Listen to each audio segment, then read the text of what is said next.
everyone. So I'm going to be doing something a little different. I'm going to be doing a podcast. So basically, every month, whenever the New Year's Friday comes, I'll be basically doing a review on a book that I read. It could be half of a book, the whole book, maybe a book I've read in the past, rereading it, a comic, anything that I have at least put my eyes on the page.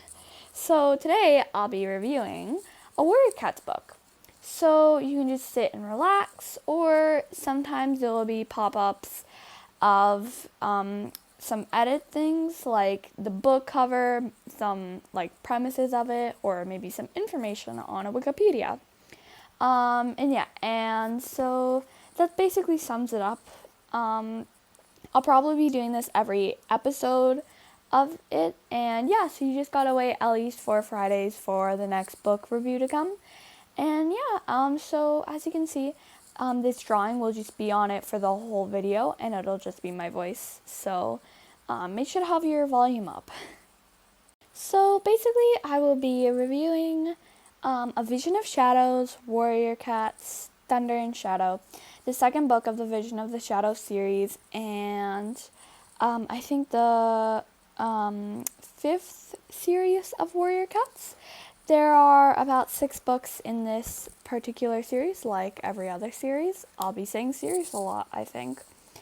But basically, right now I've only read around half of it, but I plan to read a lot more. But yeah, it's a really good book. I'll start with that.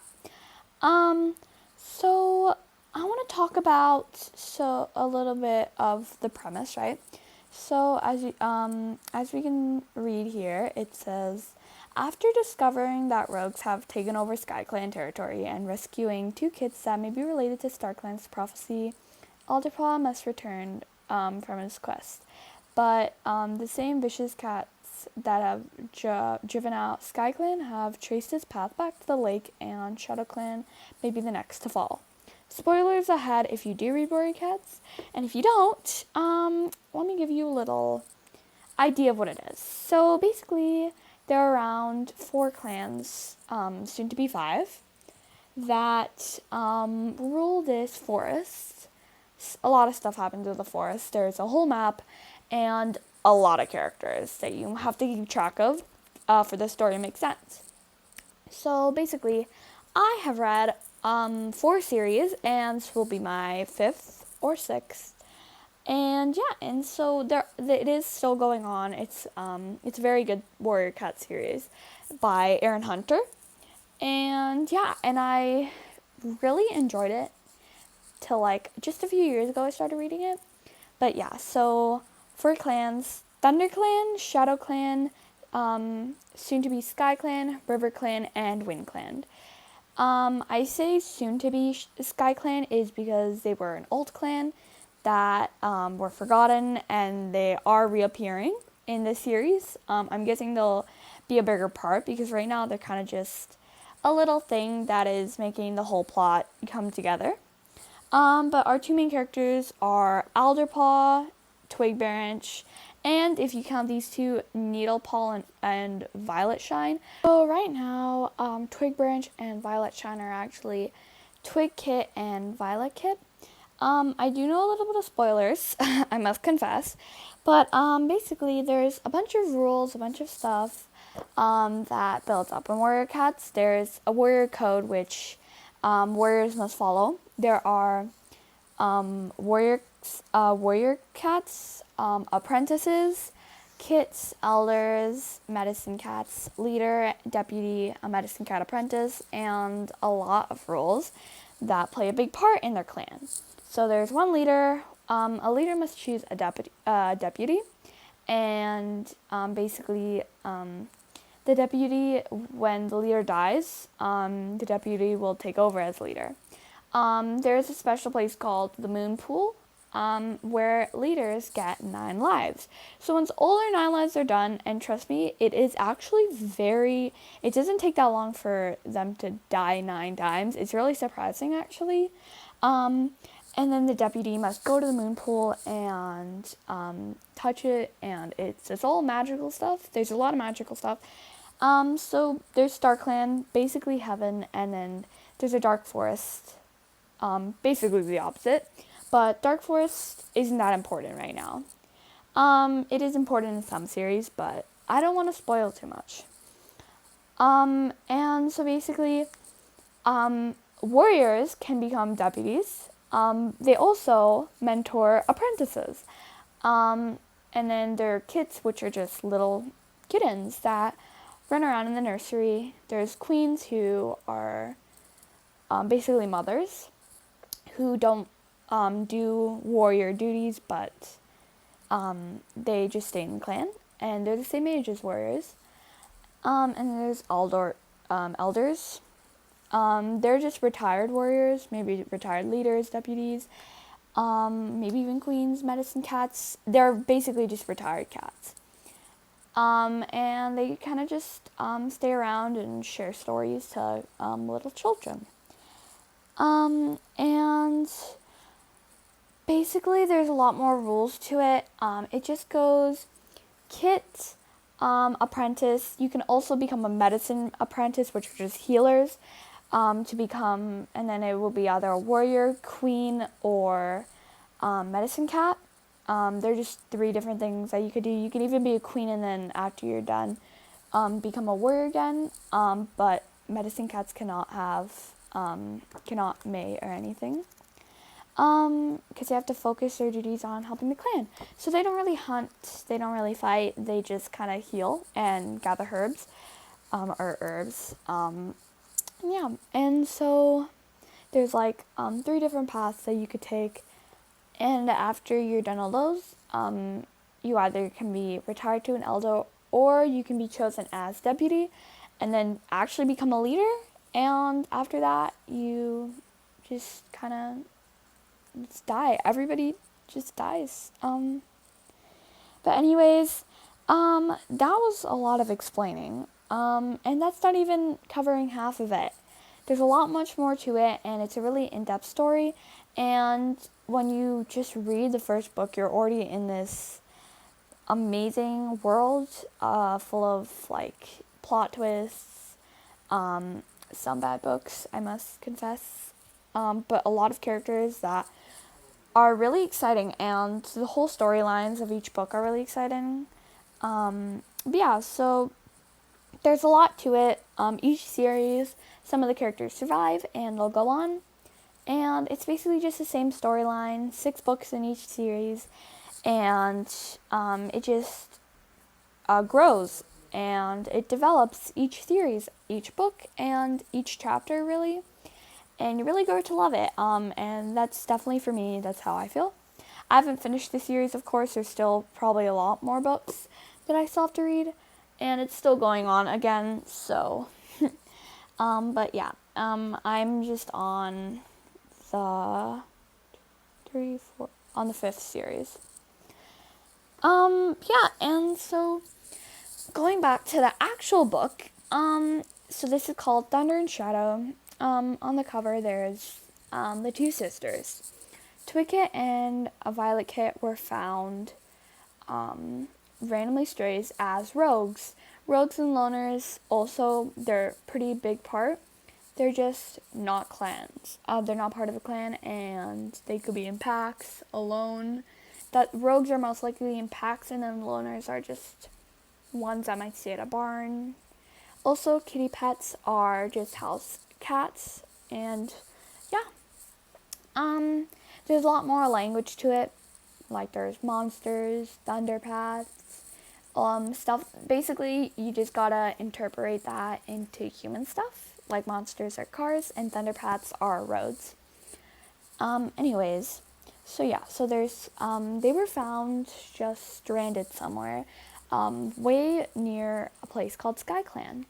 After an apprentice, medicine cat apprentice to be exact, found his way and got some visions from StarClan, and basically he traveled a pretty long way with some other cats. That includes Needlepaw. She's from ShadowClan, and he's from ThunderClan. And the thing is, it's kind of hard to become friends with other clans because they're all really rivals trying to be the best. So it's kind of illegal basically to become friends, become mates, and it's hard to interact with other clanmates that are from different clans. So these two have actually bonded really close. I wonder what's going to happen. I'm really excited to see. But basically, he got a vision that SkyClan was in need. And this was a whole new clan. He's never heard of it.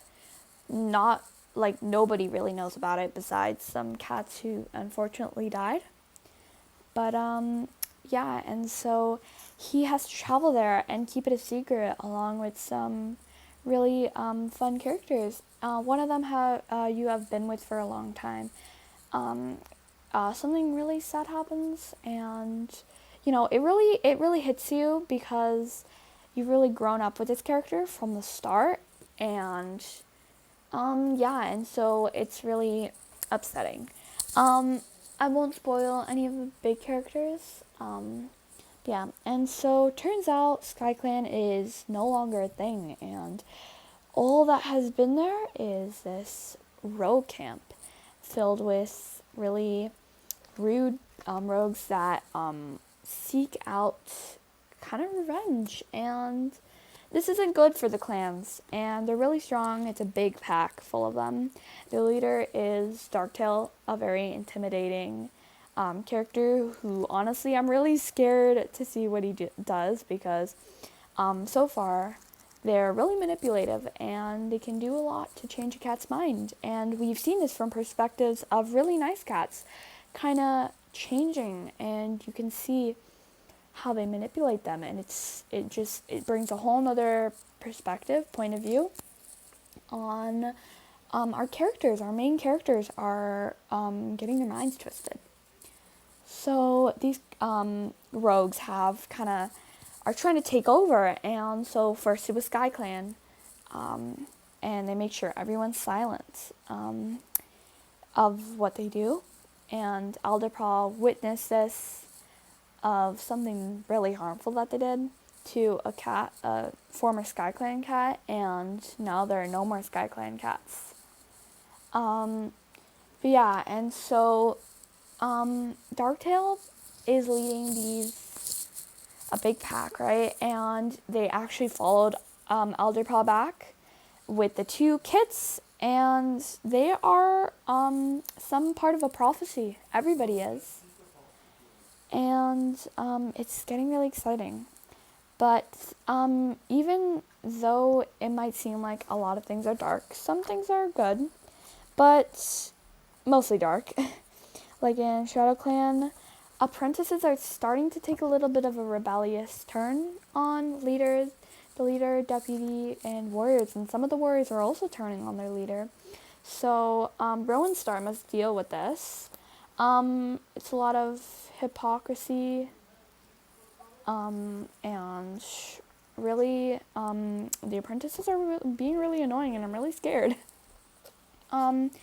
Needlepaw is actually one of them, is the one who started it and things, so I was kind of happy that she would become a little better, but and Violet Shine is with Needlepaw, and she's kind of getting influenced, so this is getting intense, even though it shouldn't be that big of a deal.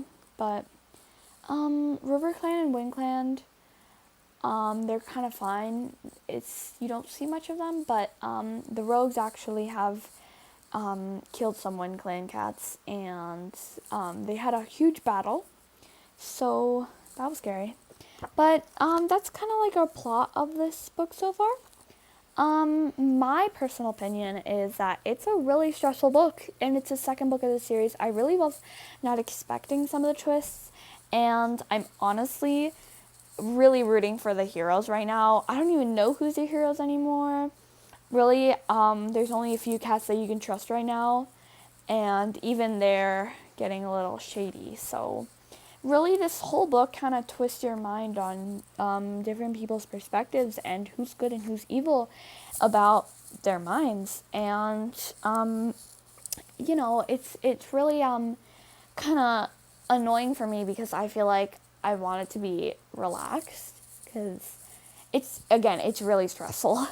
Each page, it's really hard because I just am really scared for the characters because anything that could happen, and I'm really attached to some of them, so I'm very nervous.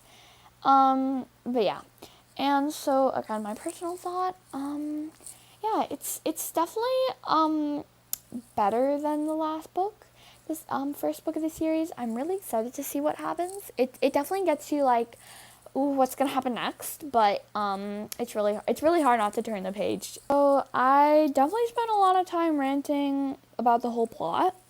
You're probably very confused. I hope that editing me did some explaining.